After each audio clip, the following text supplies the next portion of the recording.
practice is actually the most, let me say, difficult course? What can you say to that? Because I know many people can be watching this video.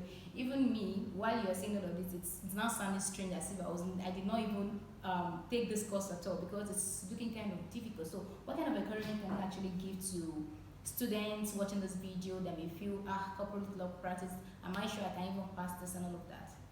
Okay, the truth is that corporate law practice is bulky and is one of these courses that scare students most. I think for a decade of related. Hello, my name is Oluwole Olatunde. I am a legal practitioner and the founder Legal Learning Mentoring Program.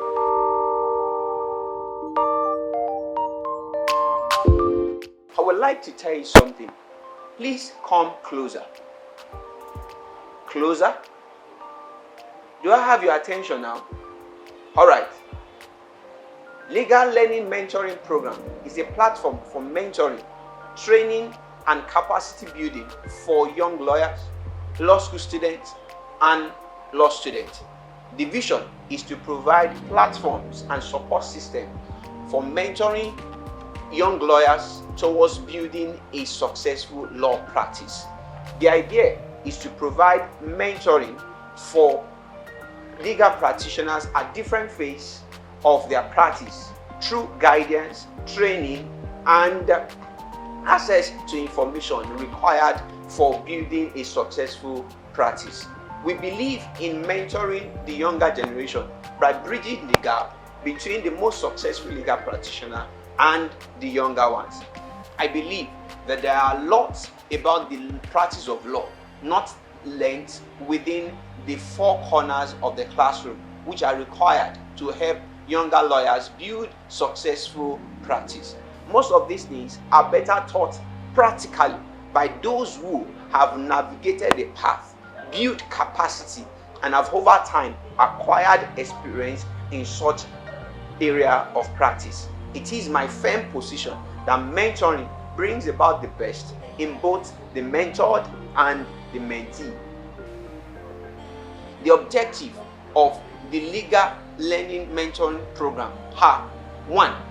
Provide mentoring platforms for legal practitioners across different phases and levels of practice. 2. Organize periodic trainings on emerging area of law practice. 3. Help legal practitioners to build capacity to deal with difficulties inherent in the practice of law. And 4. To provide platforms for lawyers to network and share knowledge on areas of concern at different phases and levels of practice. And the last but not the least is to address employment and employability issue. Legal Learning Mentorship Program is ready to partner and collaborate with law firms and organizations that believe in our vision in achieving these objectives.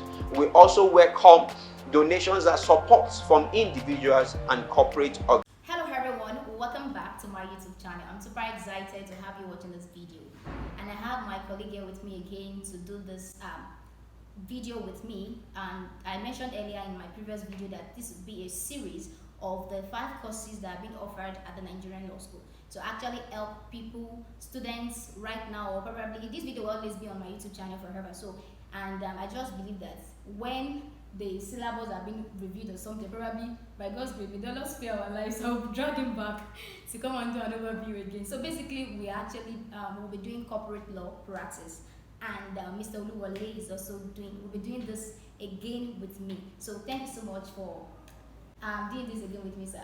Thank you, it's my pleasure. Okay. All right, so corporate law practice basically relates to is a course on the practice and procedure. Basically, the Nigerian Law School is interestingly, most universities also offer company law as a compulsory course, and the company law basically teach students on the law and the regulations that governs corporate entities, particularly companies in Nigeria. But the course corporate law practice at the Nigerian Law School relates to the practice and the procedures in which these corporate entities are being formed, they being regulated and being managed, and also how they are being the life of this corporate entity is probably being determined. That is dissolution or winding up. All right. So the course corporate law practice, like civil litigation, has topics and divided into 20 weeks coursework. And for me, I divide corporate law into 3 aspects, which basically includes the pre-incorporation aspect, the post-incorporation aspect, and also the aspect of dissolution or winding up of companies. In between these, we have 1 or 2 topics that are a bit unique and independent on their own. So we'll start. The first topic, which is for the first week, is the overview of the legal framework and regulatory bodies. So under this topic, we look at the overview of corporate law practice, similar to what I've explained or discussed earlier, and then we also look at the regulatory framework, the laws that relate to corporate law practice in Nigeria, and also the regulatory bodies. Then the following topic, which is the following week, it relates to choice of business, organization, and formations of companies. So in this topic, under this topic particularly, we look at the various registration options for business organizations in Nigeria, particularly in respect of companies, as provided for under Part B of CAMA 2020. And then afterwards, and also under this, we look at the procedures and the documents required for registration of companies. And then the next topic relates to promotion activities or pre-incorporation contract and pre-incorporation contract. So promotion activities, we are looking at who is a promoter, who are promoters of the company, their duties, their responsibilities, and then we are also looking at pre-incorporation contract. What is the position in respect of pre-incorporation contract, and how the companies deals with pre-incorporation contract. Pre-incorporation contract is basically contract entered into by the promoters before the company is formed, and so the law provides for how such contract should or should not bind the company and all of that. Then the next topic is post-incorporation matters. Under post-incorporation matters, we look at the preliminary steps that the company is expected to take before commencement of business. And then we also look at issues relating to statutory books and record that the company is expected to keep. And then we look at alteration of pre-incorporation documents. We also look at corporate searches, and then conversion and registration. These are the subtopics under this topic. And then the next topic is foreign participation in business in Nigeria. Under this topic, we'll be looking at how foreigners can participate in business in Nigeria, the provision of the relevant laws that permit them to do business, and how they can do business. Basically, doing business as either an exempted company, as either a registered company, and when they are doing business as a registered company, is referred to as foreign direct investment. And then when they probably just stay wherever they are and plug in their investment, their business, or their foreign to businesses in Nigeria under foreign portfolio investment. Afterwards, we look at the provision of the various laws that relates to foreign participation in Nigeria, particularly NIPC, which is the main regulatory bodies for foreign participation in Nigeria, and also other bodies. Under NIPC, we have the provision for OSIC, one-stop investment center, which provides for other regulatory bodies to that foreigners will go through to do their registration. Also importantly is also the involvement of the Nigerian Immigration Services for the necessary permit. So we consider the necessary permits and approvals that foreigners need to do business in Nigeria: resident permit, expatriate quotas, business permit, and SEPAC. These are the major permits. And then we will now look at incentives and reliefs that the Nigerian government, through NIPC and other regulatory bodies and laws, have put in place to make doing business in Nigeria by foreigners to be attractive. Also under this topic, we also look at assurances that Nigerian government give to foreigners to come and do business, which basically includes the fact that their enterprise and their business will not be compulsory acquired by Nigerian government, and if for any reason that happen, they will be adequately compensated. The fact that they can expatriate their capital at any time, both their capital and their profit at any time without facing any regulatory issues and enforcement issues. So this topic, these are the subtopic under foreign participation. Then we'll now go into corporate governance, which is also like a branch or a subdivision of corporate law practice. Under corporate governance, we'll be looking at the regulatory framework of corporate governance in Nigeria. Under that, we look at the code of corporate governance, the development of code of corporate governance at the international level, and how we domesticate some of these in our various laws. And then we also look at directors and secretaries. So this is where we look at the provision of common relating to who are the directors of the company, the various types of directors, appointment, removal of directors and secretary, functions and duties of directors and secretary. Then the next topic is also on corporate governance, membership, meetings and resolutions. So look at the various provision of common relating to the various types of meetings that the company can hold, the annual general meeting, the extraordinary general meeting, the statutory meeting and the court ordered meeting, and what can be done, the business that can be transacted in these meetings. Then resolutions, we look at the various resolutions that the company can pass, and then we look at how person can acquire membership, the status of the members of a company. Then the next topic is financial statements, audits, and annual returns. So under this topic, we'll be looking at the provision of common relating to financial statements, what should the financial statement contain, and other issues relating to presentation of the financial statement, issues relating to audits, appointment of auditors and audit committee, their composition, and then the annual returns that's meant to be filed by the company.